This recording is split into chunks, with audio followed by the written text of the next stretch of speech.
Hello, welcome to Localization Today. My name is Eddie Arrieta. I'm the CEO here at MultiLingual Media. This is where we explore how language, technology, and community converge to unlock ideas for everyone, everywhere. I'm Eddie Arrieta once again. Today's episode will take us into the concept of language intelligence and also into the Language Intelligence 2025 event, which will take place from November 12th to the 17th in Vienna. To help us unpack this, I'm joined by Bruno Herrmann, Vice Chairman of LT Innovate at Language Technology and Intelligence Industry Association. He has more than 30 years of experience leading globalization and localization operations at organizations like IQVIA, Nielsen, and HP. Bruno, welcome and thank you for being here.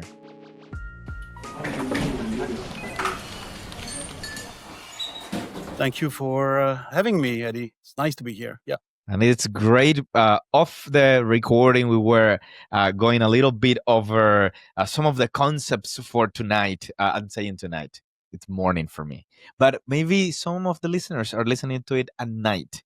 And then it's tonight for them. But what we were saying were some of the concepts we have to be very specific here because we're going to be talking about intelligence. We're going to be talking about language, your association, your event.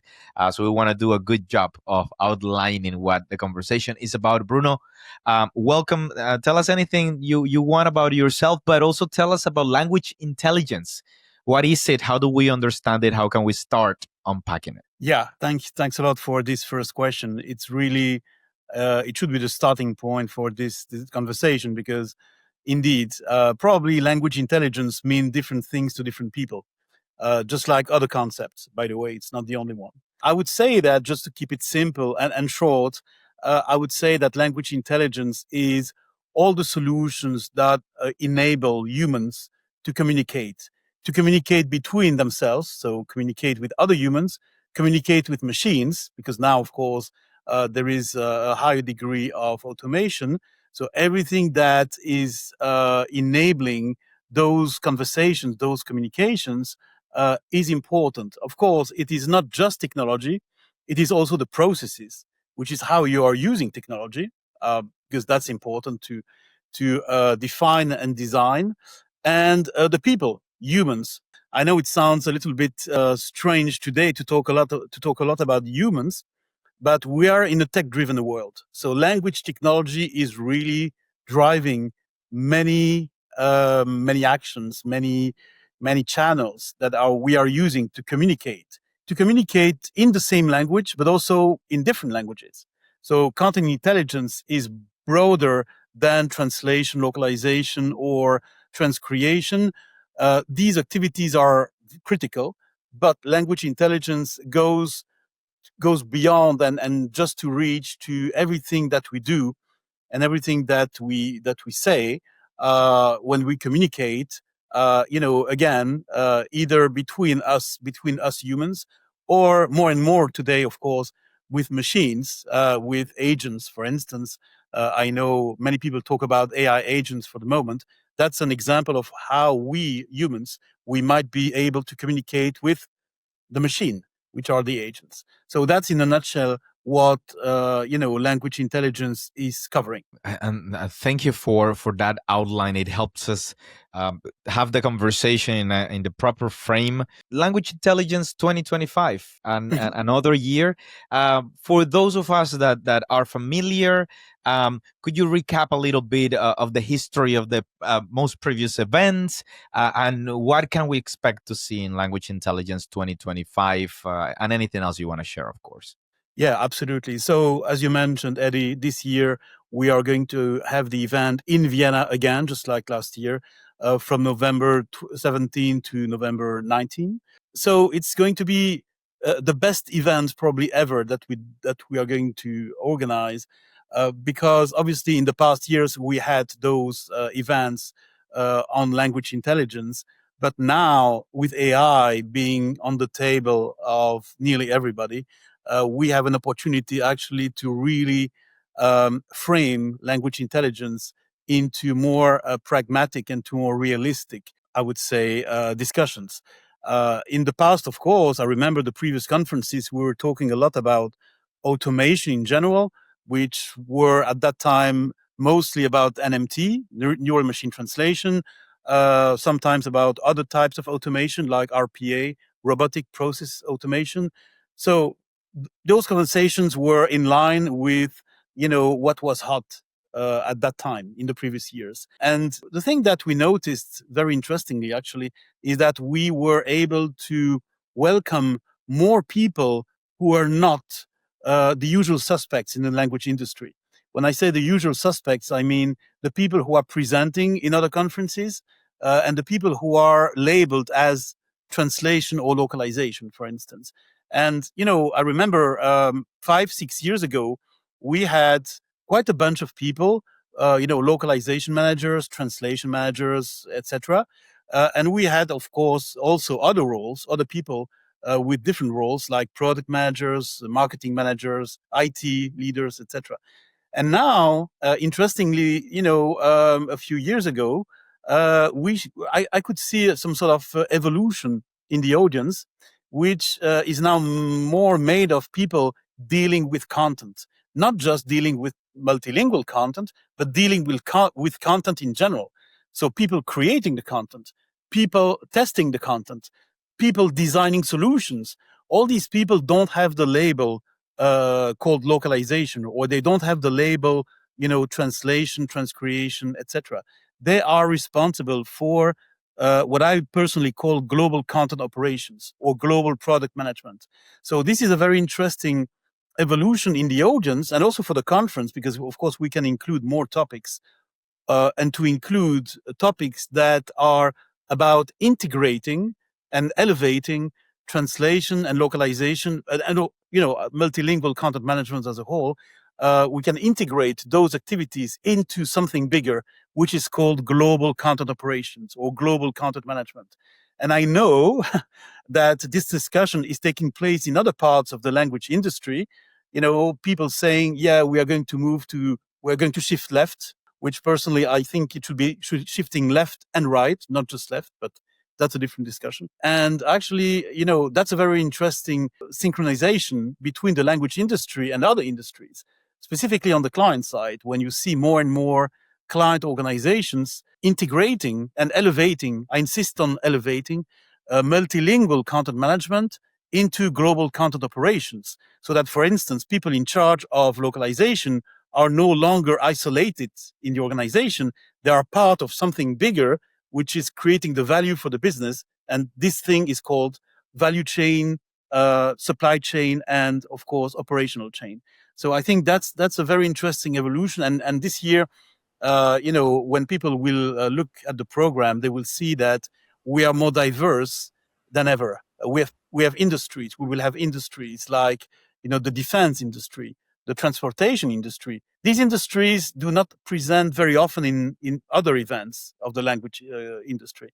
But they come to talk about not their translation or localization plans only. They come to talk about how they view and how they are positioning, content leadership as something strategic for their organization. So diversity in the topics. Of course, we will have diversity in the speakers. I'm really glad to see that we are going to have speakers who have nearly never presented anywhere else in language industry events. That's great. Simply because these people are more than just translation managers, as I said before. So they are not limited to localization. These people have a much broader responsibility. And last but not least, diversity in gender, Eddie. We will have more female speakers than male speakers in our event, which is quite, which I'm really excited about, because I know sometimes some events may be like very, very male driven. But in our conference, we will have more female speakers and female panelists than male. So that's great. Those are all really, really great reasons to seriously consider language intelligence. Bruno, I'm very also interested in exploring further the conversation on these roles and these new adaptations, this evolution of, as you have put it. And you're saying, of course, that the event in a way works as a catalyst to booster these conversations, right? In terms of multilingual content, global content management.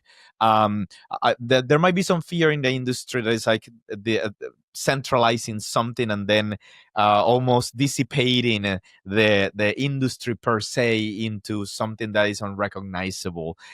Knowing that the community and the awareness of the community of its existence, it's a power in itself. So of course, I still would like to ask, what does it mean in practical terms what Language Intelligence 2025 proposes in terms of the main takeaways for the attendees?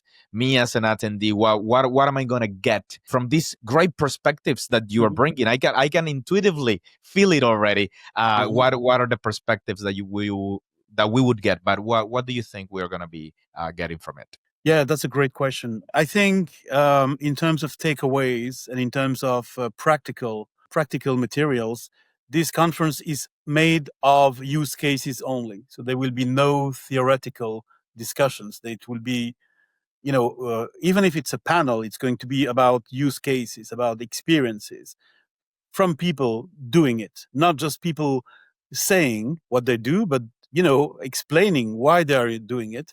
So it's going to be very practical, very very topical in a way, so that you as an attendee and all other attendees can leave the room, if I can use that expression, with information, not just information that is nice to hear, but information that they can replicate or that they can leverage in their own organization, because they heard a speaker talk about, for instance, a process that they never thought about, or that they met someone during the conference with a role in multilingual content management that they were not aware of. You mentioned, of course, the new roles and the new responsibilities for the language industry in this broader framework of global content management. And I think there are quite a number of opportunities for language professionals, which I call them language experts. It's better than language professionals. And there are quite a number of roles that are pretty new. Not really for me, because in my previous job I was leading localization and globalization within the framework of global product management or within the framework of global content management. So I never considered localization as something separate. For me, it was always integrated in supply chains. But I know it's not the case for many other people. They were leading globalization, localization a little bit separately. And, since now there is this integration move in progress, there are some new and very interesting, in my opinion, roles that are coming from, for instance, this is just an example, the integration and the deployment of generative AI. If you want to deploy generative AI, multilingual generative AI properly and effectively, you need language expertise. You need language experts. You cannot just do it with data scientists only. Data scientists, they bring their data management expertise, but language professionals, they bring their language expertise. And if you combine those two types of expertise, you are in a much better position to actually deliver what you need to deliver with multilingual AI. And you will have better multilingual models, you will have better output. And of course, it means sometimes, well, not sometimes, very often actually, it means, being quicker and spending less money. And of course, some of these roles that language professionals are taking now, and there will be plenty of examples during the event in Vienna, many of these roles are actually connected more or less closely with data management. I'm sure, Eddie, you heard already a lot about language data. Language data is actually the lifeblood of generative AI. If there is no good language data, there is no good language model, because there is in LLM, in SLM, there is a L called, that stands for language. So I think that now some language professionals are sometimes a bit concerned. They are a bit afraid of some of them that generative AI is going to take their job. I hear that all the time. But actually, generative AI cannot live without language professionals. That's the reality. multilingual AI needs language expertise from humans, and it starts with data. Of course, you need language expertise for prompt engineering, you need language expertise for model training, but it starts before all that, it starts with data, and it starts with language data. And language intelligence, since language intelligence is a theme of our conference, is of course also focused on how data is actually making is making language intelligence alive, how it is boosting, how it is fueling language intelligence. Because of course, we talk a lot about content, and of course the purpose is to create adapt and deliver content. But you cannot, these days, you cannot sort of separate content from data. Data is everywhere. Data is in every piece, in every phase of AI. But of course, AI is also data, language data is also strategic asset. And there are some very interesting roles that, in my opinion, language professionals might be willing to consider around, language data management, around, language data curation, for instance, language data segmentation. For all that, you need language expertise. And it's a way actually to leverage AI in your favor. If you are a language professional, you may want to say, no, I don't want AI to take my job. I don't want AI to be in the driver's seat. I want to be in the driver's seat and have AI sitting next to me. But obviously, my role is going to change. I'm not going to be post editing anymore. I'm going to manage language data. But it's still a way to leverage my expertise, that is language expertise.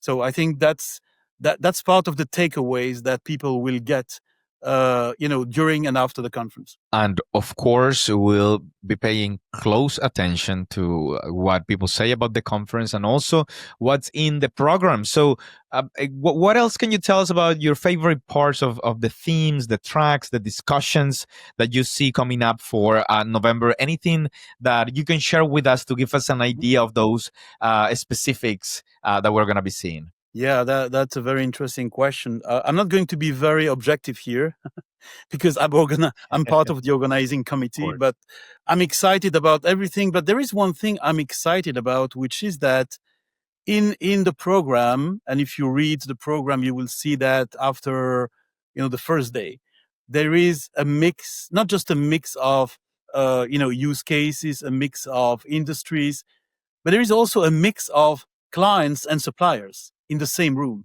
which is very interesting. Because sometimes there is some sort of disconnection or a lack of understanding between clients and suppliers. And I think, in my career, I always wanted to avoid that. I think clients have to create value, and suppliers, so solution suppliers, services suppliers, must contribute to that value. So that's my personal perspective. And when I promote the program of the conference, I'm really glad to say that we have this balance of voices from the client side and from the supplier side. And I think it's very important for the language industry to meet the language community being more on the client side and industry typically being more on the supplier side. Because I think the industry and the community must work together. And I think in the framework of language intelligence, Eddie, I think, it's really critical that when there is an event like Language Intelligence 2025, it's more than just a meeting place between clients and suppliers. It's a forum of discussion. Sometimes people will have different perspectives, might even disagree on what is the future of, for instance, localization management. But I think it's really essential to have those discussions now, not just to bring suppliers and clients closer together, but also to together again, collectively, ensure that the future of language intelligence and the future of multilingual content and products is really in control by humans, remains in control by humans. Because I know in some organizations, there is a trend to replace all people dealing with content by AI, by agents, or by generative AI. And we've seen already some companies making some quick decisions to say, oh, we're going to save a lot of money. We're going to replace the localization team with a very robust LLM, for instance. And of course, it's a sort of black and white decision.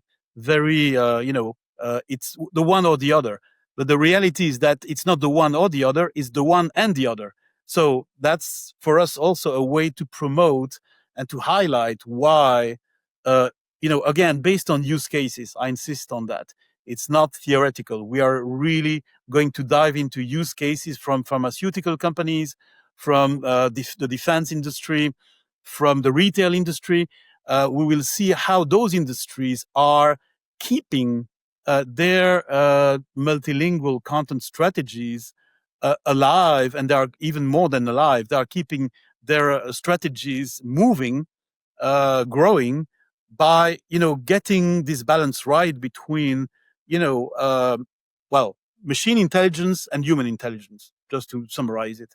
And I think that's something that excites me personally in the program, is that it's not easy to have a mix like that. It's even very challenging, I can tell you, because you have to ask some people who, as I said before, who are not very familiar with presentations in conferences. But I think it's really necessary to sort of discuss those challenges and those opportunities very openly, not just in small circles. I think we need events like that. And I think last year the audience was really engaged. They were very interactive, so which is great. And they said that they were very happy, of course, that we were able to discuss topics, or even to present use cases that were not so often described elsewhere, either on conferences or even in articles of magazines, because some people are not. Sometimes some people are not authorized to speak about what they do. So this time we got some people who had to get their permission to speak. Of course, specifically in regulated industries, you cannot just go to conferences without permission. But that's another type of value. And again, the beyond the theme, which is language intelligence, I think, Eddie, if there is one word that people will hear every 2 minutes, is going to be value. Where is the value? How is the value? What is the value? Why is the value? All these questions around value that are important for everyone, because I think that all of us, we have to create value. Otherwise we don't have a job. I don't know anyone in my circle of friends or in my family who works without creating value. No value equals no job. But beyond having a job, creating value is essential in this time of change. You mentioned the evolution, Eddie. You mentioned the evolution in the language industry. It is, of course, sometimes a little bit scary what you see, because the pace of change is really significant. It's even, I think, unprecedented. But as long as you create value, you are on the right track. That's what I keep saying to everyone. If one day you don't create any more value, you may want to either think about your job or look for another one. Certainly, and we've heard in several occasions in this podcast about that conversation. We have to be fair. You've of course, Bruno, spoken about the diversity of the roles that are going to be attending the event. You've talked about the diversity of the organizations that are going to go there, and such diversity, bringing in then, as you are mentioning, value. I feel myself talking as if we're talking about startups. It feels very startup-y, all this pace and this change that we see in our industry for those of us that have been in the startup world. Bruno, who would benefit most? And being fair with you, you've mentioned several types of organization, you've mentioned several types of professionals. Could you put a few words about the organizations and the roles that you believe could benefit most from this gathering in 2025? Yeah, another great question, Eddie. Well, since, as you said, rightly so, we are focusing a lot on diversity. We want these 2 days to be really diverse in many ways. Of course, we are also expecting, just like several years ago, and even last year it was even better. We're expecting quite a diversity of attendees, people who are, of course, in the so-called conventional language roles, like, as I said, project managers, program managers, localization managers, etc. But obviously, we will have in the audience, just like on stage, we'll have other people with other roles, specifically in marketing, legal, IT, and operations. When I say operations, I include product management in operations. So this is going to be, of course, another source of discussion, not just during the presentations, but also during the breaks, during the dinner, etc. Because obviously, last year, I remember, just to give you a personal example, last year during a coffee break, I saw an old friend of mine who is in the localization industry, working for one of those super agencies. No name, but okay, people might discover who it was. And I said, "Oh, it's nice to see you. It's great. Let's have a chat."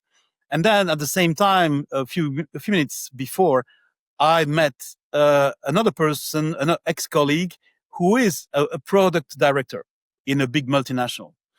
And so, of course, naturally, those two people came to me for a discussion around the coffee.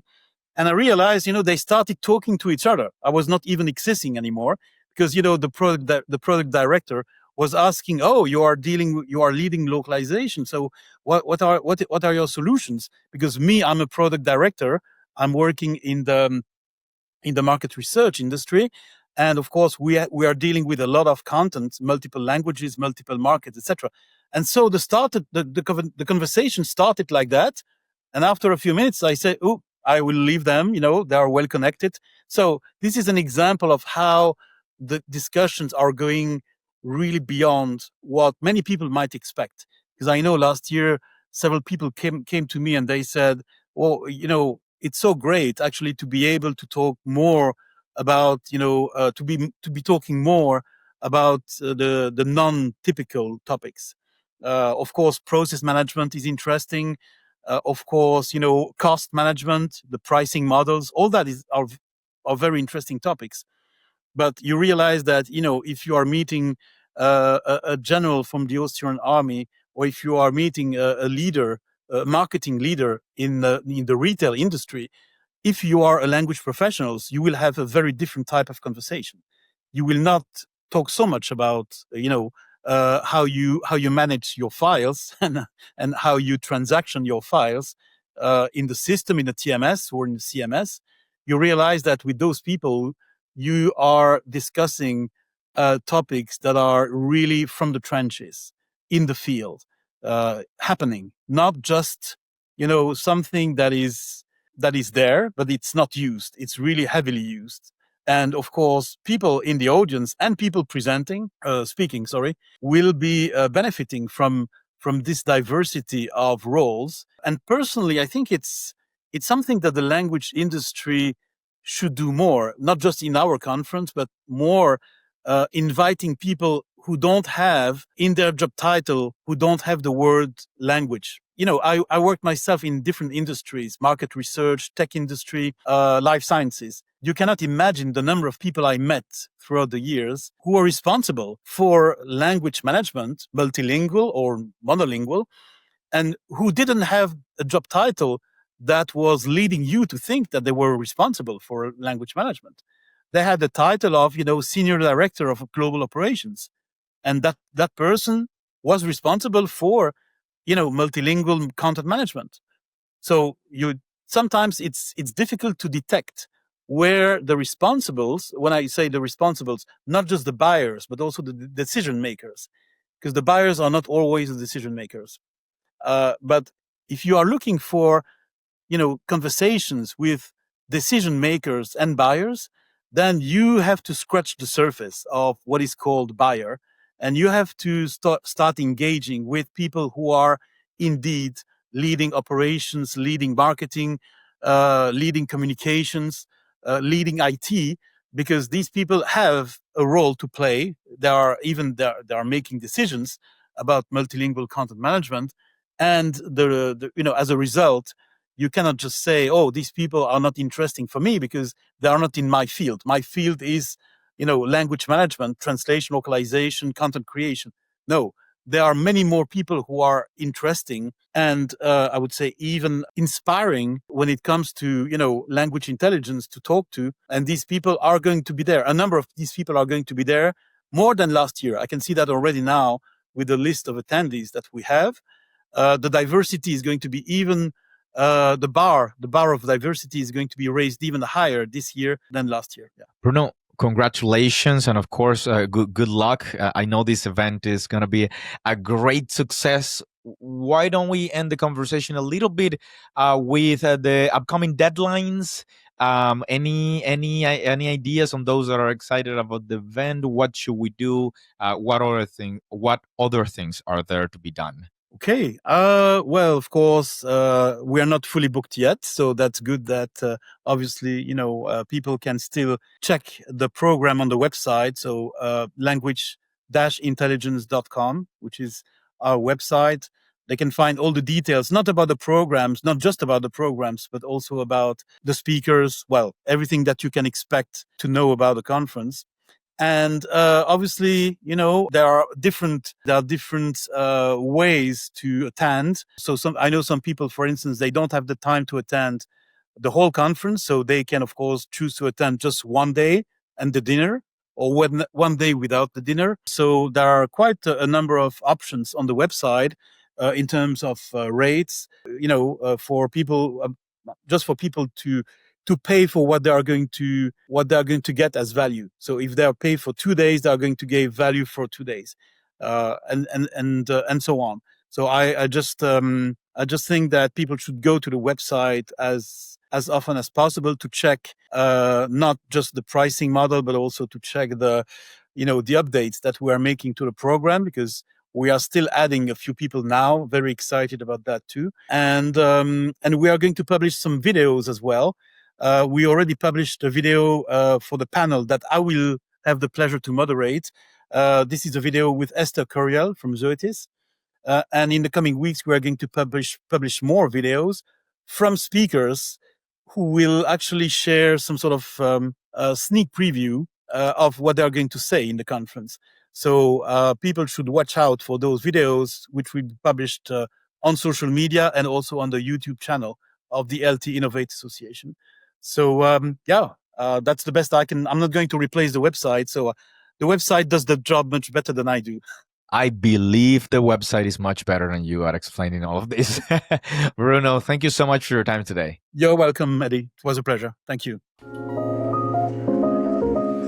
All right. And thank you for listening to Localization Today. Once again, a big thank you to Bruno Herrmann for joining us and offering a preview of the Language Intelligence 2025 event, and for showing how language intelligence is becoming the cornerstone of value creation in multilingual content and product management. Language Intelligence 2025 will take place from November 12th to the 17th, 2025, hosted by LT Innovate. My name is Eddie Arrieta, and this was Localization Today.